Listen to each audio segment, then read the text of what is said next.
The Villain's Demand reviews Batman, The Court of Owls, written by Scott Snyder, and art by Greg Capullo and Jonathan Glapian.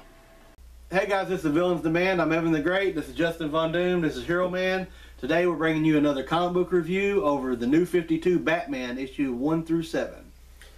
I really like this book. It starts off, there's been a murder. The body has these knives in it. They're engraved with owls. And then there's a message left on the wall that you can only find by catching it on fire. It says Bruce Wayne will die tomorrow. And then they find DNA, which turns out to be Dick Grayson's DNA under the body, the dead body's fingertips, his fingernails. And then Bruce Wayne starts meeting someone that's running for mayor, Lincoln. He's meeting him in the old Wayne Tower at the top floor. A mysterious figure dressed as like an owl ninja busts in, puts a knife through Lincoln, and then Bruce starts fighting this guy, but he's holding back. He's trying to make it look like he's getting lucky when he hits him, but by holding back he ends up getting whooped, kicked out of a window, and Talon jumps out with him, trying to make sure he kills him.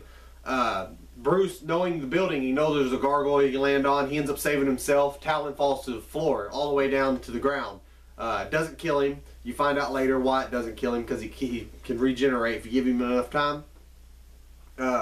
So then Bruce, well, he wants to find out why or how this guy got into the Wayne Tower, the old Wayne Tower, because there's so much security. The only way he can do it is through the train line underneath. And there's actually 5 gangs that control the different train tracks underneath Wayne Tower. So he starts interrogating them all. The main one is the Whisper Gang, that's the last one, who I thought was an awesome gang. They have to wear these masks for the first year, make sure they're not snitches. So he's dealing with them. He's trying to get some information, and you find out that he's got contacts that are linked to the Batcave, and that's also how he found out about the murder. He's able to talk to his Batcave through his contacts that are linked to the computer, and like they can read lips, they can do lie detecting, all kinds of stuff. And it's almost like he has his own personal Batcave with him at all times through his contacts. That's how he's able to piece a lot of this stuff together without being there. So he knows whoever it was that broke in didn't come from the trains. He goes from there to you start finding out that he doesn't believe in the Court of Owls. He's dismissing that it could be them. He thinks someone's trying to set him up. He starts explaining to Dick why he doesn't believe in them, because when he was a kid, he did believe in them. He thought they had something to do with his parents' murder. He investigated it. It was his first job as a detective. He got all into it. Thought he found where they were hiding out at. Went in there. There was nobody there but dust, and he ended up getting trapped up there for like a week. Yeah, over a week, and it almost killed him because he was just a kid. And so he just absolutely dismisses the fact that it could be the Court of Owls. He thinks they're just a legend, a myth that people tell kids to scare them. Come to find out, they're not a myth. He starts investigating his great-grandfather's body, because Alfred tells him that he was paranoid about owls. He finds out that his great-grandfather didn't die by accident, that he was murdered by like 50 stab wounds. So he goes to investigate where his grandfather died, gets speared through the wall by Talon. Talon takes his belt and he ends up in the labyrinth. He's in the labyrinth for 8 days. It's a giant maze, and he just keeps doing circles. Through all this, he ends up getting out. He whips up on Talon, gets out, barely survives, makes it back to the Batcave, and then Dick shows back up, and he just like pimp smacks Dick, knocks his tooth out. And on his back molar, he has a symbol of the owl, same as the dead body had. That's what all the people that are part of the Court of Owls has. And he tells Dick that he was supposed to be part of the Court of Owls, because they actually did the recruiting through the circus. And through the circus is they would find the top athletes, and then that's who they would recruit. They'd put the symbol in their molar. They'd never know it, and then after they pass away or whatever, they can actually resurrect them, which they talk about a little bit in the book. I believe that's it for the cover. Oh, well, the ending, they set it up for they resurrect an army of Talons. Oh, yeah. That leads into the next book. And then they're going to wage war and take over Gotham. Excellent Batman book. I think this is what Batman books should be. Detective work centered around Gotham, not Batman brawling with guys way out of his league like Superman villains. Great story by Zack Snyder. Art by Greg Capullo, amazing. I've loved Greg Capullo for years, ever since he did The Creech and Spawn back in Image 15 years ago. Can't say enough about this story. Really, really excellent. It's got a lot of mind screwing with Batman. That's something you don't see a lot. Yeah. Just all in all, great detective story. I'm in the same boat. I love how it has a great story that keeps filling you in and making you wonder, and then you finally find out what it is, and you find out what it is. And the main reason I like the story more than anything is because most of the time Batman is never wrong about something he's investigated, and he was completely wrong about this because he thought that there was definitely a myth, and it turned out to be not a myth. And I really like the villain that they put him up against, Talon. I liked how he fought Batman because he's definitely been studying him forever, because every time he fought him, he made sure he had an advantage, and he took away whatever advantage Batman would have. Like, you know, he fights him when he's Bruce Wayne. He fights him and throws his bat belt off, and he gets stuck in a maze. It's just every time he fights him, and then when it finally becomes a mano, Bruce finally gets out, and then he blows up that well, and he gets out of there, and then he goes and tells Dick everything. It's just a great story from start to finish. Their artwork is terrific. And my favorite thing in the entire story is the contacts that Batman gets, because I'm a Batman guy for all the gadgets he has, and I really thought that was a new inventive thing. I don't know if they've done it before, but to me, I don't think they have. Just putting the contacts that can basically look at somebody and know who they are, do all kinds of different things. He's a walking supercomputer. Yes, Yeah. It was really cool. And I don't know what y'all guys thought, but the only part I didn't like about it is I think they made Batman a bit too strong at points when he's punching people through walls. I agree. I actually mentioned at one point, I was like, Batman's not human. No human can do this. But they did this before. Yeah. But they're restarting it in this book, 52. Some of the stuff that I felt like they went over the top, but I did like how they kept it street level on who he was fighting and what he was doing.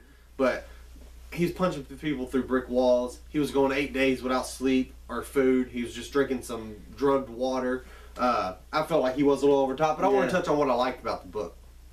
My favorite part was, like you were saying, they were playing mind games with him. He thought this guy was dressed up as the Court of the Owls guy that attacked him in Wayne Tower. He thought that it was just all a ploy to make him believe in the Court of Owls, like a cover for somebody else. So he didn't want to believe in it, and it was just all a big mind game. And then when he starts finding out about that they are real, he's actually he finds out his grandfather was paranoid and he was superstitious, and the 13th floor of a building is bad luck. So he would build the 13th floor just like a little crawl space, just big enough for basically a person to be in. There are no windows, no access, nothing like that. And all these buildings, come to find out, he starts investigating these crawl spaces. That's where the Court of Owls are holding out at. You know, they're just like their little houses. 20 of them, I think. Yeah, well, they're directly tied to the Wayne Foundation. The Wayne Foundation is every time they build a building is like once every decade for like the last 150 years. It's got one of these, and that's where the Court of Owls is at. So he's investigating them. Now he believes in the Court of Owls. He knows this is the real deal, and he runs into a trap, and it's an explosion that almost kills him in one of them. So I really enjoyed that, like that detective part. There was no even fight scenes. It was just him being a detective and him finally accepting, I'm wrong, they're real. Now I've underestimated them, and I got to take it serious. Which he was already taking it serious, but he knew he had to go to the next level. Because someone that could hide basically in plain sight for 150 years. From Batman. Yeah, from Batman. You know they're serious. And so that's even with sending people dressed as owls to fight him. He didn't believe it. He was like, oh, they're just trying to trick me. I thought that was a great part of the book because, to me, it was one of the grounding moments for Batman. It almost made him feel a little human compared to the other stuff that he was doing, going, just punching people through walls and all that. I felt like that part showed he's still human because he can be tricked. What I liked about it, bear with me here because I'm about to get into some stuff, is the mystery of the Court of Owls. Kind of like what you were talking about, how they all, realistically, a lot of people don't put 13th floors in buildings. And they talk about that, you'd mentioned that, but, the Waynes would always keep a small space.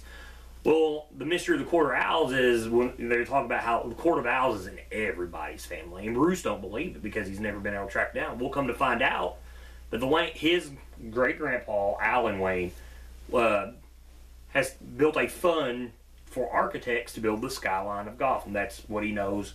Dick brings it up a lot, and Bruce never. You talk about how Bruce never believed in this, and he thinks it wasn't real, and they just wanted to show him, And it goes back to, like I said, the mystery of it were the owls in everybody's family. He doesn't believe it. The owls have been using the Wayne Fund to build their hideouts, and it's great because Batman, the world's master detective, this was right in front of his face, and he's never seen it.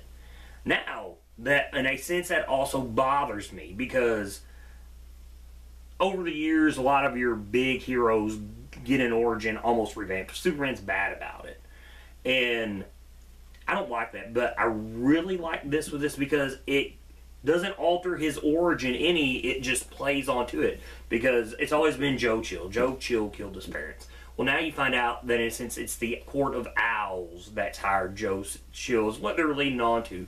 And that, Talon even talks about how he's always killed, he loves killing Waynes. Yeah. And then they even go into the mystery wall, and, Wayne's never been mysteriously murdered, blah, blah, blah, which took you back to where he found out that his great-grandpa, Alan Wayne, was stabbed. And I was very torn on that because I don't like origins changed, but Zack Snyder did a really good job of placing a story within an origin that exists without changing the origin at all by making the origin better. Yeah, what can I add to it? Not change it at all. And it's really, really good. I mean, he went back to a time before there was a Batman, laid the foundation for the Court of Owls, even before the Waynes, and built up on it. And the mystery of it all is really great without changing the origin. Great job. But like I said, don't like when origins changed. Did a great job of not changing the origin and bringing something new to it. Perfectly written. I agree. But you were saying your favorite part. It seems that we actually liked different sides of the same thing. Yes. I liked the detective work, and that part of Batman's side, you liked what he was doing the detective on. And I thought that was pretty cool. Well, this is what I like about Batman. Batman should stay with stuff like this. Like I said, I don't like him doing the big JLA stuff. Tangling with people that he should be messing with, which a lot of writers are notorious with him doing. Zack Snyder did a really good job of making Batman seem mortal. Or, everybody's like, oh, Batman versus this guy. Well, he's the goddamn Batman, That's why he wins. That's one of the biggest answers. He's Batman. Yeah. And this, Zack Snyder does a really good job of making him seem very mortal and very frail. And when you get that side of Batman, it really makes you like the character because you don't get to see it a lot. He almost died like 3 times. Yeah, and it shows you, it's the typical superhero thing. And when you see it with Batman, knowing that he's just a person makes it even better. When he's down and it looks like he's dead and he comes back, it just makes you like him even more. Yeah. Which to me, that's my favorite part of the story is to see the survivor, the Batman survived through all this. To see that he's almost died multiple times and he can make it through. Because Batman in general he's a tough character, and when they show him how tough he is and how he does no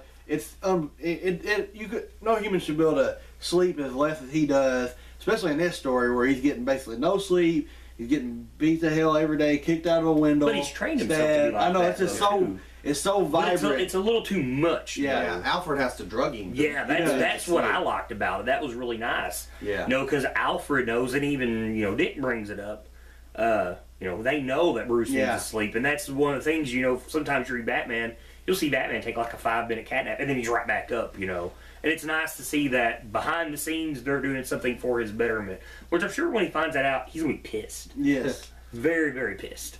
And what's cool about another cool thing about the story is that Batman, I think through the story when he's trying to figure out who he's fighting, even from that point to where he finds out he is fighting the Court of Owls, he is not letting any of his Robins kind of partake in this. No, he takes it very, very personal once he finds out about it because it is literally an attack on his family. Yeah. And even though they are his family, this is about his family, his legacy. His legacy.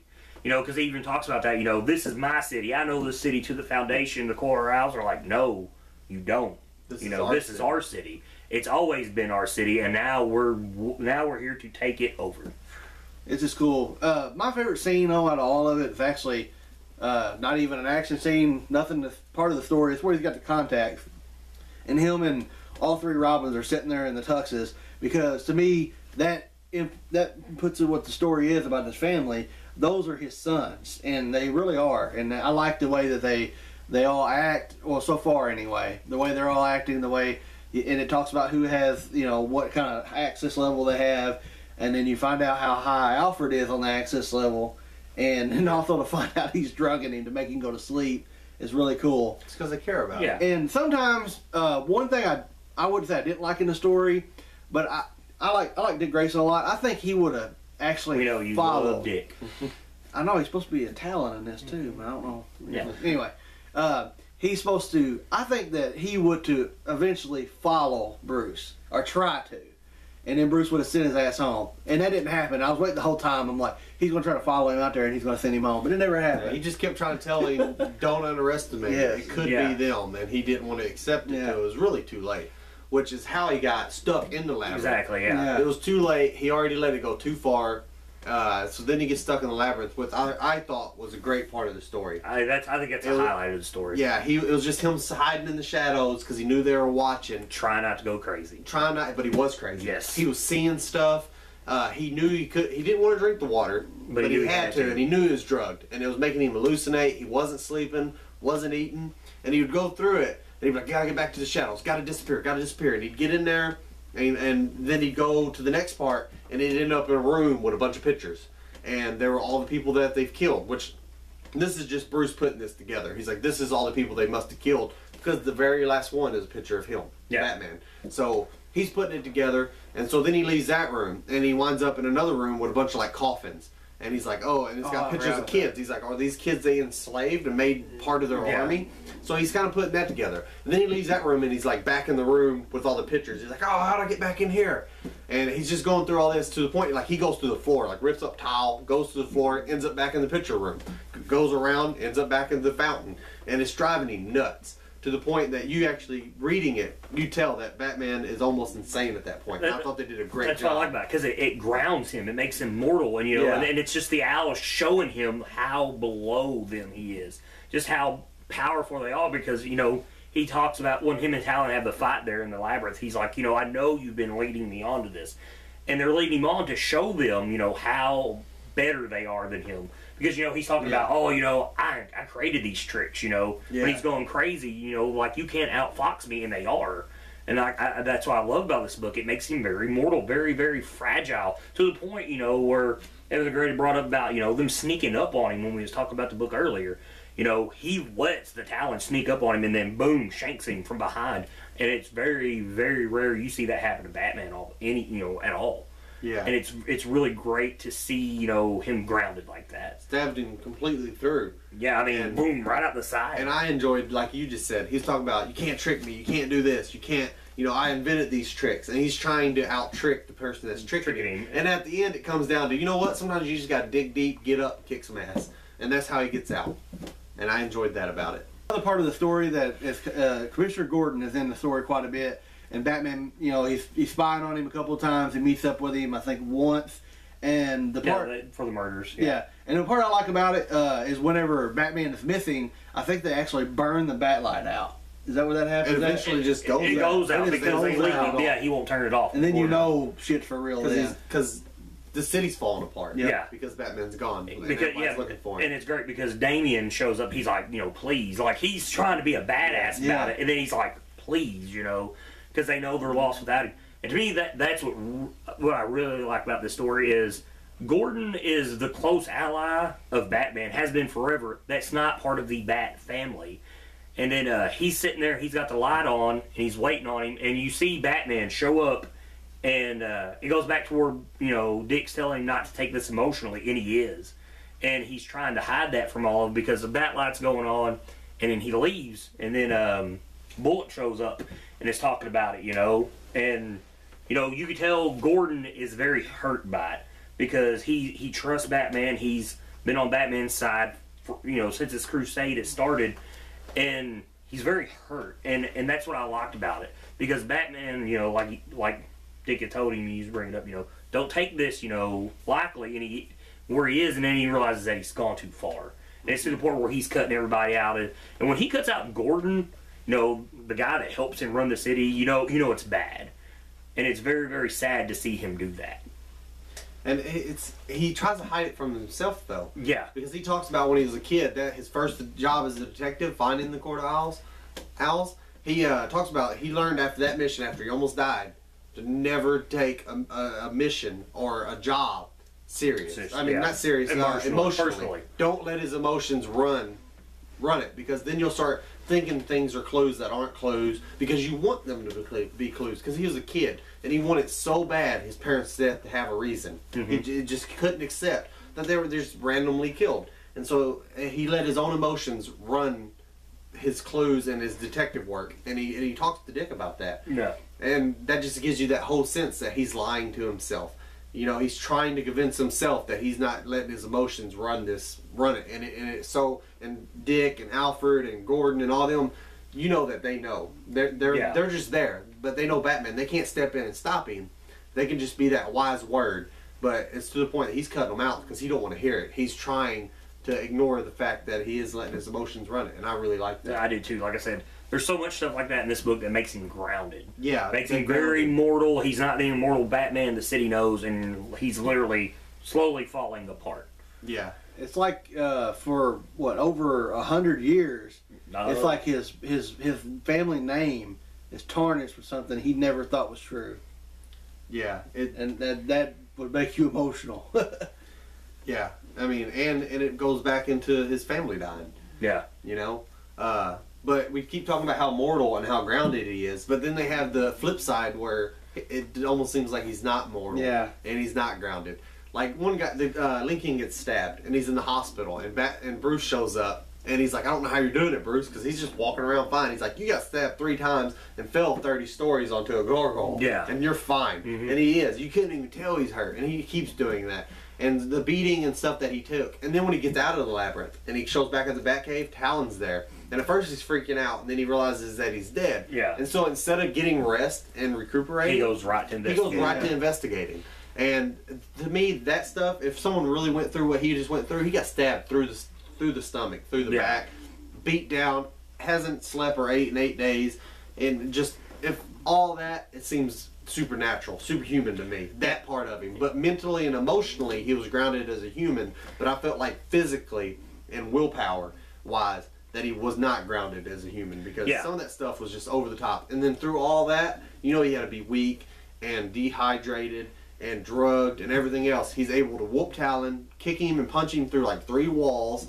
Yeah. To take on somebody that's for one that's basically almost like a Captain America type level, because they talk about how at the end when they're resurrecting the Talon army, you're gonna be physically stronger and faster. Yeah, and that a guy that hadn't even taken any damage should just straight up whoop his ass. Yeah, and that's one of the things I really hate about Batman is when they do that with him, because it's so good. Like I said, he's grounded, he's mortal, and all of a sudden, boom. Just like nothing, he snaps out of it and he whoops his ass. Yeah, it'd been nice to see him win like a human would got lucky and won. Yeah, you know what I mean. Like he digs deep, he gets that last whatever it is and catches him off guard and does something to him to be able to win it. Not just physically just get up and be like, okay, clean slate, nothing's wrong with me, and whoop his ass. And then after that, he goes back to being mortal, because he drags himself. He makes there's an explosion where he escapes. And literally, he goes down the river because he knows he has to. Yeah, well, it catches his arm on fire. He's just like, crawls over and puts it out and rolls into the hole. And then like, he goes to, he's in the river, and he can't even break out. He's back to being mortal again. In a sense, it doesn't make any sense. Because he's like, I'm powerful enough to whoop this dude's ass after being stabbed. I'm hungry, I'm weak. And then to the point where I can't even swim. And that this, I don't know the chick's name, saves him. Yeah. And he's right back to being mortal again. Well, he's under the ice. Yeah. And he just punching people through brick walls, and he can't get through the ice. He can't get through and then he's dead, and she has to jump start his heart with jumper cables. And he gets up and he's like, I told you not to help me, and wanders off. Yeah. It's like, he was yo-yo on that. I felt his emotions and stuff were grounded. I felt throughout the whole book, and to the point that you can kind of overlook this. I feel like we're almost kind of picking at it, but that's because it was obvious, especially to comic fans. Yeah. And we have high expectations for Batman, and we like how we like our Batman. But this side was roller coaster. This side was grounded. I wish they would have at least found a happy medium. Yeah, you know, or gave it a reason why he was able to jump up like that and take him. Yeah, you know? I can see whether like, oh, well, I shot myself up with a little venom or something. Yeah, you know, and they don't. and That's what's bad. You know, especially for newer readers in the last couple of years, they look at that side of Batman and like, oh, Batman can take on anybody because he does stuff like that. And in reality, he shouldn't be able to. Yeah, and that is also the downfall of the character. You know, like this story, I love when Batman just is doing Gotham stuff. You know, where it takes place in Gotham, it's people on his level, and then you know you read the story and it's really really good. He fights the Talon, you know, the Talon falls and he kills people in an ambulance, and you realize, oh wow, this guy's a little bit out of Batman's league, and you know even Dick talks about it. And then, like you said, he gets beat down and he's mortal, and then all of a sudden, boom, he comes back in, and it's the Batman fans that don't really get into the character to love, like, oh, now Batman's a badass because he's a goddamn Batman. Yeah, you know, and that's what, and then just that part right there kills it.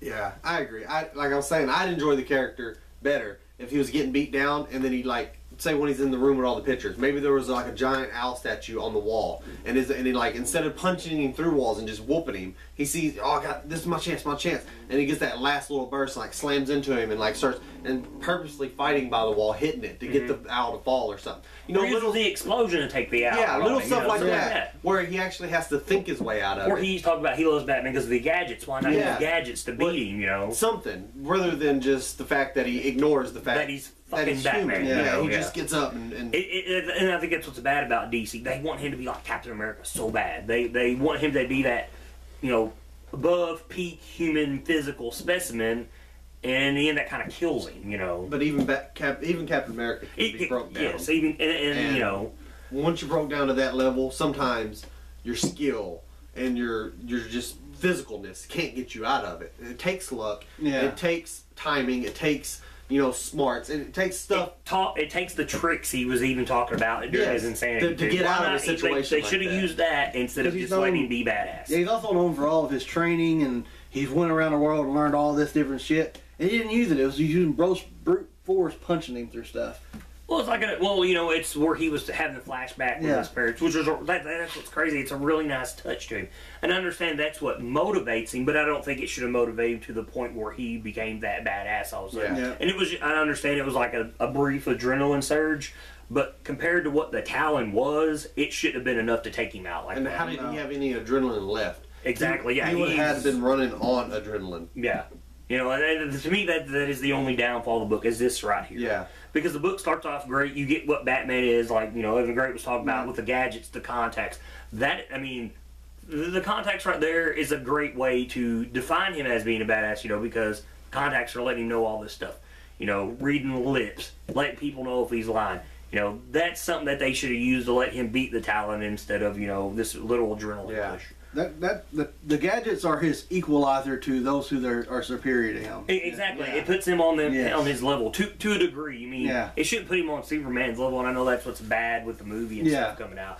You know, but these little gadgets he carried around, it puts him on people's level that are a little bit above him, and he should have used that literally to beat the Talon. Yeah. But overall, if I had to give it, I would give it an 8 out of 10. It would be a 9 if it wasn't for the peak physical things that Batman did that was kind of out there. But the story was a 10, and then you kind of throw in that, and I'd throw it around an 8. I feel like we're kind of picking on it a little bit, but that's because it's such a good book. Yeah. That it's just got this one failure. Yeah, it's such a good book that the small things stick out. Exactly. You know, and I get him getting up, and I said it earlier, sometimes it takes. You just got to dig deep and get it done and be a badass. And I get that. But they should have went about it different. You know, I like that they showed that that's what it takes, but they should have went about it different. In a different way, yeah. I agree. But I'm not picking on it. I think it's an awesome book, and I think it's such a good book that it makes it easier to pick on the flaws, because there's so few flaws, and it's only this one flaw. So I agree with Evan the Great. I give it an 8 or an 8.5 out of 10. Especially the flaws when it comes to Batman, because Batman he is DC's the biggest character. Yeah. I think he's bigger than Superman. I think he'll always be bigger than Superman. And, you know, to let people like us who love Batman for the gadgets, for the skill, for the detective work, to physically be at his weakest and then come back is the bad thing about this book. And yeah, we're going to pick on it because when you read this book, you don't expect that. And to me, you don't want that. Because that whole Labyrinth book, and it's like the whole issue is the Court of the Owls tearing him down mentally and physically, just to prove that they can without physically harming him. Yeah. And that's what makes that scene, that whole issue so great. And then that moment just kills it. And yeah, we are picking on it, and we're picking on it because it's the worst part of the story.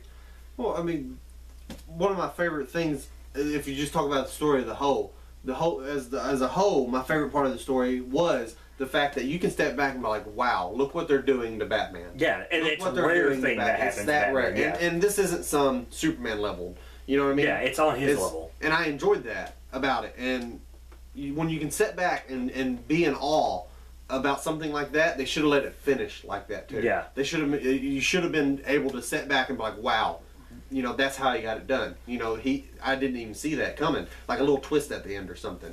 Rather than Batman getting out of it because he's Batman. Yeah. But I actually graded the book a little higher than you guys, even though that was one thing that I complained about, and little things like that with Batman I'll always complain about. The book's a 10 to me. I love this book.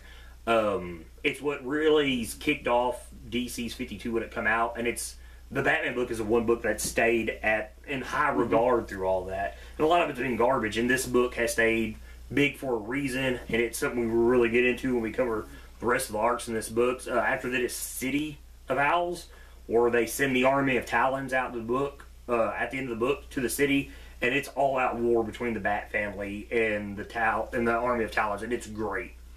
But this is about it for Batman, Court of Owls, where the villain's a man, Justin Von Doom.